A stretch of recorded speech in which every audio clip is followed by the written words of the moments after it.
यहां पहले वचन से लेकर के चौथे वचन तक याकूब लिखते हैं, हे मेरे भाइयों, हमारे महिमा युक्त प्रभु यीशु मसीह पर तुम्हारा विश्वास पक्षपात के साथ ना हो, क्योंकि यदि एक पुरुष सोने के छल्ले और सुंदर वस्त्र पहने हुए तुम्हारी सभा में आए और एक कंगाल भी मैले कुचले कपड़े पहने हुए आए और तुम उस सुंदर वस्त्र वाले का मुंह देखकर कहो तू वहां अच्छी जगह बैठ, और उस कंगाल से कहो तू यहां खड़ा रहे या मेरे पांवों के पास बैठ, तो क्या तुमने आपस में भेदभाव ना किया और बुरे विचार से न्याय करने वाले ना ठहरे? मेरे प्यारे भाई बहनों, यहां पर याकूब कहते हैं कि यदि हम विश्वास में हैं, यदि हम मसीही विश्वासी हैं, तो फिर हमें अपने व्यवहार में पक्षपात नहीं करना चाहिए। मेरे प्यारे भाई बहनों, जाने अनजाने हम मसीही विश्वासी भी अपने बहुत सारी बातों में पक्षपात कर देते हैं, और ये जो पक्षपात होता है, इसकी जो कसौटी होती है, वो ज्यादातर हम देखते हैं रुपये पैसे को लेकर के ही होती है। चाहे वो हमारे दोस्त हों, चाहे वो हमारे रिश्तेदार हों, चाहे हमारे जानने वाले हों, उनमें से जो धन संपत्ति में संपन्न होता है, हम उसकी ज्यादा आओ भगत करते हैं। लेकिन जो धन संपत्ति में कम होता है या उसका स्टेटस थोड़ा निम्न स्तर का होता है, हम देखते हैं कि हम उसकी आओ भगत ज्यादा नहीं करते, हम उसको ज्यादा महत्व नहीं देते। तो क्या परमेश्वर ने प्रत्येक मनुष्य के साथ पक्षपात किया है?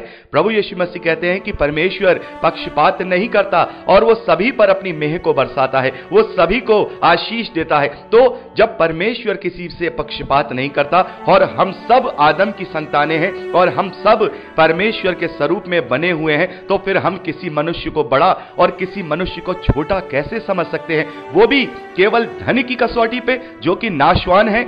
हम अपने अंदर ये सोचें, क्या हमसे कभी ऐसा हुआ है? मेरे प्यारे भाई बहनों, बहुत बार हम रिश्तों की कसौटियां होती हैं, उनमें भी हम पैसों को ही ज्यादा ऊपर रख करके बात करते हैं। ये बिल्कुल मेरे सामने का एक बात है।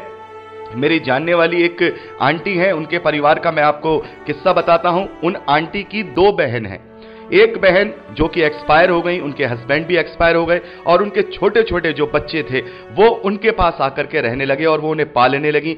और जो दूसरी वाली बहन थी, उनके भी बच्चे थे और उनके जो हस्बैंड थे वो बहुत ही अच्छी पोस्ट पे थे, बहुत अच्छे पैसे वाले थे। और जब वो बड़े हुए, धीरे धीरे करके वो दोनों परिवार जो थे बड़े हुए, उन बहन के बच्चे भी बड़े हुए जो कि दूसरी जगह रहते थे, अच्छे और संपन्न धनवान थे। और उनकी दूसरी बहन के वो बच्चे जिनकी माँ और बाप दोनों बचपन में ही गुजर गए थे और वो अपनी आंटी के यहाँ, यानी हमारी उन आंटी के यहाँ रहते थे।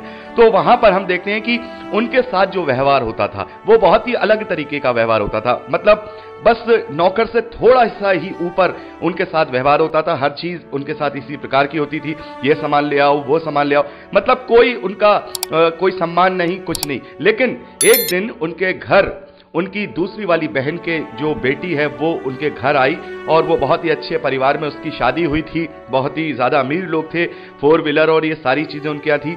वो और उनके हस्बैंड उनके घर आए और वहां पे ऐसा हुआ कि एक उत्सव का सा माहौल हो गया। उनकी इतनी आव भगत, ये सामान लाना, वो खाना, ये सारी चीजें, इतनी ज्यादा उनके साथ जो है इज्जत की गई और सारी चीजें की गई। और करना भी चाहिए। चलिए, आपके घर कोई अतिथि आ रहा है, मसीह विश्वासियों को तो वैसे भी अपने अतिथियों को बहुत ही सत्कार और आदर देना चाहिए। और ये सब हुआ। ऐसा हुआ कि उनके घर में जो दूसरी वाली बहन थी, जो अनाथ बच्चे थे उनके घर में रह रहे थे, उसकी भी शादी हो चुकी थी। उसका भी हस्बैंड एक बार उनके घर आया, मिलने के लिए आया। तो वहां हम देखते हैं कि उनके लिए एक कप चाय भी किसी से नहीं बनी, एक कप चाय भी उनके लिए नहीं बनी। यहां पर देखिए, रिश्ते दोनों बराबर हैं। वो भी बहन की बेटी है और दामाद है, वो उनके घर आ रहे हैं। वो भी बहन की बेटी है, उनका दामाद है, उनके घर आ रहे हैं। लेकिन वहां पर ज्यादा महत्व और यहां पर कोई महत्व नहीं। तो इसकी कसौटी क्या है? जब रिश्ते बराबर हैं, रिश्ते एक से हैं, रिश्ते में तो कोई फर्क नहीं है, दोनों ही बच्चे बहन की बेटियां हैं, वो भी बहन की बेटी है, वो भी बहन की बेटी है। लेकिन उसके पति के साथ ऐसा व्यवहार और उसके पति के साथ ऐसा व्यवहार, तो ये कसौटी क्या बनी? ये कसौटी क्या बनी? ये कसौटी केवल धन दौलत और स्टेटस की बनी कि उनका धन दौलत था, उनके पास स्टेटस था, तो हम उन्हें इस प्रकार से अवभगत कर रहे हैं कि ये भी बना ले, वो भी बना ले, दुनिया भर के सारे पकवान बना करके रख दिए उनके आगे। और जो गरीब परिवार, जो गरीब बेटी आई, उसका जो पति आया तो तुमने एक चाय तक उसको देने का जो है नहीं सोचा। तो ऐसे ही हम पक्षपात करते हैं। तो क्या मेरे प्यारे भाई बहनों, मसीही विश्वासियों को ये पक्षपात करना चाहिए? जाने अनजाने हमारे जीवन में भी कई बार ऐसा हो जाता है, कई बार ऐसा हो जाता है। लेकिन जो सच्चे मसीही विश्वासी होते हैं, याकूब यहां पर कह रहे हैं कि तुम अगर विश्वास करते हो तो पक्षपात के साथ नहीं कर सकते। तुम्हें अपना स्वभाव अपने मसीह यीशु जैसा स्वभाव बनाना होगा। उसने भी कभी किसी के साथ पक्षपात नहीं किया। और यहां पर चौथे वचन में याकूब कहते हैं, तो क्या तुमने आपस में भेदभाव नहीं किया? क्या बुरे विचार से न्याय करने वाले ना ठहरे? तुमने ये कैसे मान लिया कि ये जो व्यक्ति है इसके पास पैसा है, मैं इसकी आवभगत कर रहा हूं, इसकी मैं पहनावाई कर रहा हूं, और इसके पास पैसा नहीं है, इसको मैं इग्नोर कर रहा हूं, तो परमेश्वर की दृष्टि में कौन बड़ा है? हमने तो ये न्याय कर लिया। और न्याय भी किस आधार पे? केवल पैसे और धन दौलत के आधार पे? तो मेरे प्यारे भाई बहनों, मसीही विश्वासियों का ऐसा नहीं होना चाहिए। और बहुत सारी जगहों पे हम देखते हैं लोग धन दौलत पर पक्षपात नहीं करते हैं, लेकिन दूसरी बातों पर करते हैं। ये सोचते हैं कि भाई ये जो परिवार है ये काफी निम्न स्तर का था और ये उसमें रहता था, भले ही अब वो किसी अच्छे स्टेटस में पहुंच गया हो, लेकिन फिर भी उसको इसी बात का ताना देंगे कि भाई ये तो ऐसे ही परिवार का था, इसकी तो सोच ऐसी है और ये ज्यादा उसके उठने बैठने लायक नहीं है। तो ये सारी चीजें हम क्यों करते हैं? क्या ये हमें एक मसीही विश्वासी होने के नाते करनी चाहिए? नहीं मेरे प्यारे भाई बहनों, हमें किसी के साथ पक्षपात नहीं करना है, चाहे वो अमीर हो चाहे वो गरीब हो। हमें रिश्तों की समझ रखनी है। कोई दोस्त है, कोई जानने वाला है, हमें उसको उस कसौटी से नहीं उतारना है, क्योंकि सबसे पहला जो गुण है मेरे और आपके अंदर वो प्रेम होना चाहिए। और प्रेम पक्षपात नहीं करता। अगर हम किसी से प्रेम करते हैं तो किसी धनी व्यक्ति से ज्यादा प्रेम करेंगे, वहां पर प्रेम नहीं होता, वहां पर हमारा स्वार्थ होता है कि हम इसको ये सारी चीजें दे रहे हैं तो हम इससे कुछ ना कुछ गेन कर लेंगे। तो प्रभु यीशु मसीह कहते हैं कि अपने आप को बालकों के समान करो। बालक कुछ भी करते हैं तो उसमें कोई कपट नहीं होता, कोई भविष्य की योजना नहीं होती। हमें भी उसी प्रकार से अपने आप को बनाना है। हमें विश्वास में कोई भी पक्षपात नहीं करना है। यदि हम विश्वास में बने हुए हैं तो हमें सभी मनुष्यों के साथ समान रीति से जो है व्यवहार करना है, उन्हें एक जैसा ही प्रेम और एक जैसा ही महत्व देना है। आगे याकूब 5वें वचन में लिखते हैं, हे मेरे प्रिय भाइयों सुनो, क्या परमेश्वर ने इस जगत के कंगालों को नहीं चुना कि विश्वास में धनी और उस राज्य के अधिकारी हों जिसकी प्रतिज्ञा उसने उनसे की जो उससे प्रेम रखते हैं? मेरे प्यारे भाई बहनों, प्रभु यीशु मसीह कहते हैं कि मैं ऐसों के लिए ही आया हूं जो दबे कुचले हैं, जो पाप से दबे हुए हैं। मैं ऐसे ही लोगों के लिए आया हूं, इन्हीं को मैं उठाने के लिए आया हूं। तो मेरे प्यारे भाई बहनों, जब हमारे मसीह ने ऐसे लोगों को उठाया है, ऐसे कंगालों को उसने चुन लिया है, तो फिर मैं और आप कैसे भेदभाव कर सकते हैं? मेरे प्यारे भाई बहनों, प्रभु यीशु मसीह ने अपने चेले किसी ऐसे व्यक्ति को नहीं बनाया कि वो बहुत धनवान हो कि प्रभु यीशु मसीह उसे अपना चेला बनाए। जैसा कि आजकल बहुत सारी जगहों पे ऐसा होता है कि 2-4 धनवान व्यक्तियों को, अरबपति करोड़पतियों को ऐसे आश्रम वाले अपना चेला बना लेते हैं, शिष्य बना लेते हैं और फिर उनसे भारी भारी चंदा लेकर के अपने सारे जो दुनियावी ऐश हैं वो करते हैं। लेकिन प्रभु यीशु मसीह ने ऐसे लोगों को चेला नहीं बनाया। ऐसे लोगों को चेला नहीं बनाया जो धनवान थे, बल्कि सामान्य लोगों को। और एक व्यक्ति तो उसके पास आता भी है, हमने इस बात को मत्ती के सुसमाचार में पढ़ा है। एक धनवान युवक उनके पास आता है और कहता है कि मैं सिद्ध बनने के लिए क्या करूं? तो प्रभु यीशु मसीह ने कहा कि अपनी सारी संपत्ति बेचकर जो कंगालों को दान कर दे। उसने ये नहीं कहा कि नहीं तू सिद्ध हो जाए, ये काम कर वो काम कर, नहीं। प्रभु ने कहा कि तू दान कर दे, तू कंगाल हो जा, तब तू मेरे पीछे आएगा, तब तू सिद्ध हो पाएगा। तो हमें भी पैसे को अपने जीवन में ज्यादा महत्व नहीं देना है। और यह बात बहुत ही छोटी सी और सिंपल सी बात है। जिसने भी धन को अपने जीवन में ऊपर रखा तो फिर वो स्वर्गीय आशीषों से हमेशा वंचित रहेगा और वो कभी भी उन स्वर्गीय आशीषों को प्राप्त नहीं कर पाएगा, क्योंकि हम पक्षपात करने वाले हैं। हम यहां इस जीवन में भी उस धन को ही कसौटी बना करके लोगों के साथ व्यवहार कर रहे हैं। आगे 6वें वचन में लिखा है, पर तुमने उस कंगाल का अपमान किया। क्या धनी लोग तुम पर अत्याचार नहीं करते? और क्या वे तुम्हें अपनी कचहरियों में घसीट घसीट के नहीं ले जाते? क्या वे उस उत्तम नाम की निंदा नहीं करते जिसके तुम कहलाते हो? तो भी यदि तुम पवित्र शास्त्र के इस वचन के अनुसार कि तू अपने पड़ोसी से अपने समान प्रेम रख, सचमुच उस राज्य व्यवस्था को पूरी करते हो तो अच्छा करते हो। मेरे प्यारे भाई बहनों, हम देखते हैं कि यहां पर याकूब कह रहे हैं कि तुमसे जो ऊंचे पद पर हैं वो भी तो तुम्हारे साथ गलत व्यवहार करते हैं। हम देखते हैं कि दुनिया में हम अपने से नीचे के साथ व्यवहार कर रहे हैं, उसके साथ तुच्छ व्यवहार कर रहे हैं, लेकिन जो हमसे ऊपर के स्टेटस वाले हैं वो भी हमारे साथ ऐसा व्यवहार करते हैं। तो हमें उस वक्त कैसा लगेगा? हमें उस वक्त कैसा लगेगा? प्रभु यीशु मसीह कहते हैं कि जो व्यवहार तुम्हें अपने लिए पसंद ना हो तुम दूसरे को लिए मत करो।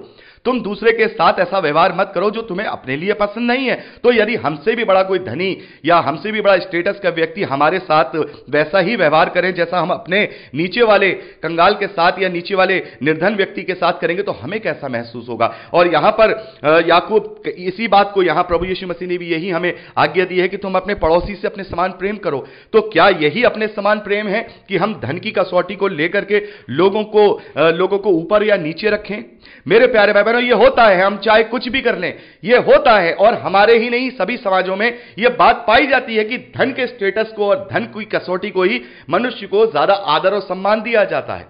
तो मेरे प्यारे भाई बहनों, हमें ऐसा नहीं बनना है, हमें ऐसा नहीं बनना है। प्रभु यीशु मसीह ने कहा कि जैसा व्यवहार तुम अपने लिए नहीं चाहते हो वैसा व्यवहार तुम दूसरों के साथ मत करो, और तुम्हें अपने पड़ोसियों से अपने समान प्रेम करना है। आगे 10वें वचन में याकूब लिखते हैं, क्योंकि जो सारी व्यवस्था का पालन करता है परंतु एक ही बात में चूक जाए वह सब बातों में दोषी ठहर चुका। इसलिए कि उसने ये कहा तो व्यभिचार न करना, उसने ये भी कहा तू हत्या न करना। इसलिए यदि तूने व्यभिचार तो नहीं किया पर हत्या की तो भी तू व्यवस्था का उल्लंघन करने वाला ठहरा। तुम उन लोगों के समान वचन बोलो और काम भी करो जिनका न्याय स्वतंत्रता की व्यवस्था के अनुसार होगा। तो मेरे प्यारे भाइयों, यहां पर याकूब ने व्यवस्था का उदाहरण देते हुए कहा है कि जैसे कि व्यवस्था के अंदर यदि तुम व्यवस्था के सारे कामों को पूरा करो उसमें से एक से भी चूक जाओ तो फिर तुम व्यवस्था के अनुसार श्रापित होते हो, वैसे ही विश्वास की भी एक व्यवस्था है, विश्वास की भी व्यवस्था है। उस व्यवस्था का सबसे बड़ा जो आज्ञा है वो प्रेम है, अपने समान पड़ोसियों से प्रेम रखना। तो यदि तुम विश्वास के साथ अपने मन में प्रेम नहीं कर रहे हो, पक्षपात कर रहे हो, तो तुम फिर विश्वास की व्यवस्था को पूरा नहीं कर रहे हो। जैसे कि व्यवस्था का एक भी जो है कार्य ना करने पर पूरी व्यवस्था हमें शापित करती है या उस व्यक्ति को शापित करती है, वैसे ही हम अपने विश्वास में मरे हुए हैं।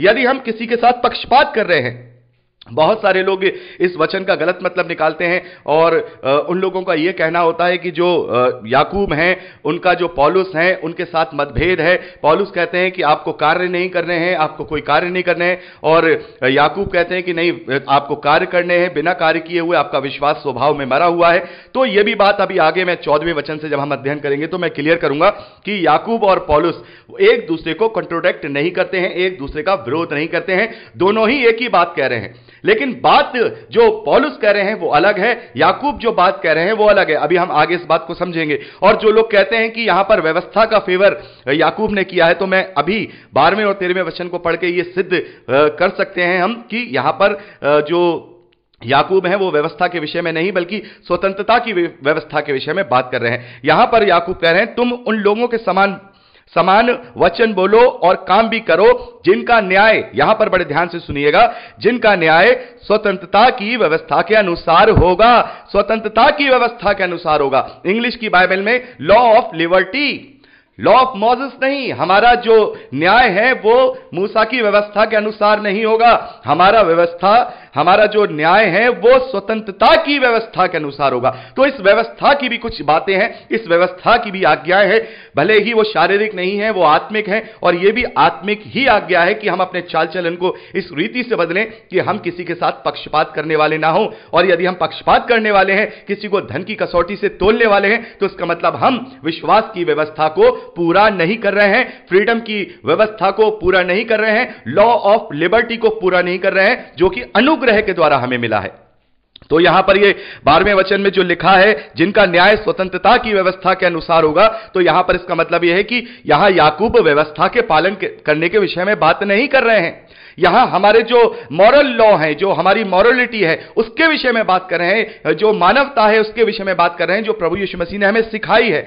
आगे 13वें वचन में लिखा है क्योंकि जिसने दया नहीं की उसका न्याय बिना दया के होगा और दया न्याय पर जयवंत होती है। मेरे प्यारे भाई बहनों, यहां पर याकूब कह रहे हैं जिसने दया नहीं की, जिसने यहां प्रेम नहीं किया, तो फिर उसका न्याय भी उसी के अनुसार होगा। प्रभु यीशु मसीह भी कहते हैं कि जिस नाप से तुम नापोगे तुम्हारे लिए भी उसी नाप से नापा जाएगा।